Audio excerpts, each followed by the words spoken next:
वो काली है, वो दुर्गा है, वो सरस्वती है, वो अम्बा है। उसे जिस नाम से बुला लो वो तो सारा जहां है। कोई तुलना नहीं उसकी किसी से, शालीनता, नम्रता और ममता से भरी वो तो एक माँ है। यूं ही तो हमारी संस्कृति में माँ को भगवान का दर्जा नहीं दिया गया है, और इसी भावनात्मक सब्जेक्ट में हॉरर थीम के साथ फिल्म बनाई गई है माँ, जिस पर हमारी आज की चर्चा रहेगी।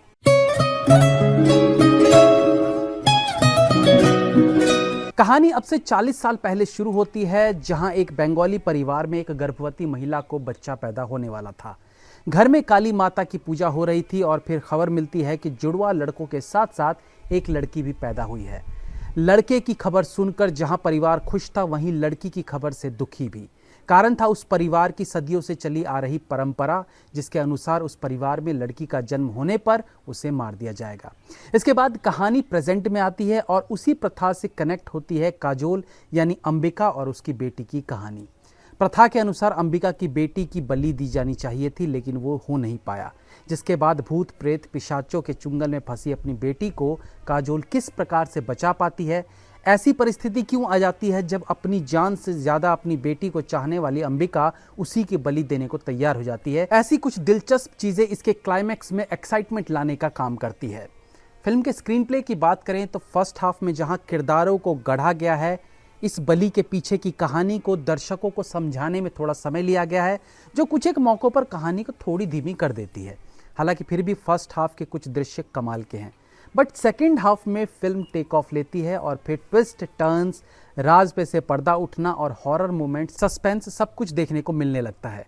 आज के मॉडर्न समय में जब आप एक सुपर नेचुरल माइथोलॉजिकल फिल्म बनाते हो, तो उसमें जो ध्यान देने लायक मोस्ट इंपॉर्टेंट बात होनी चाहिए वो ये कि जेनजी ऑडियंस भी उस कहानी में बिलीव करे। माइथोलॉजिकल मूवी है तो उसका बेस इतना सटीक होना चाहिए कि बिलीव हो कि हाँ ये पॉसिबल है, और माँ फिल्म की कहानी ऐसा करने में सफल रहती है।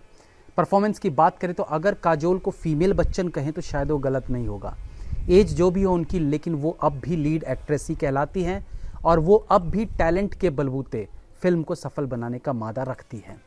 एक माँ के किरदार को बेहतरीन निभाती है। उनके एक्सप्रेशंस, उनकी डायलॉग डिलीवरी आज भी टॉप की रहती है। वहीं रोनित रॉय भी अपने किरदार को जस्टिफाई करते हैं। इंद्रनील सेनगुप्ता अपने छोटे रोल में इफेक्टिव लगे हैं। खेरिन शर्मा ने काजोल की बेटी का रोल निभाया है, तो वहीं दिव्येंदु भट्टाचार्य अपने सीमित रोल में कहानी के इंपॉर्टेंट किरदार के रूप में उभरे हैं और अपनी छाप छोड़ने में वो कामयाब रहते हैं। फिल्म बंगाली पृष्ठभूमि पर है एंड आई रियलाइज्ड कि फिल्म में मैक्सिमम बंगाली एक्टर्स को ही लिया गया है, जो कि अच्छा है। वीएफएक्स ठीक ठाक है, कुछ मौकों पर और बेहतर हो सकता था।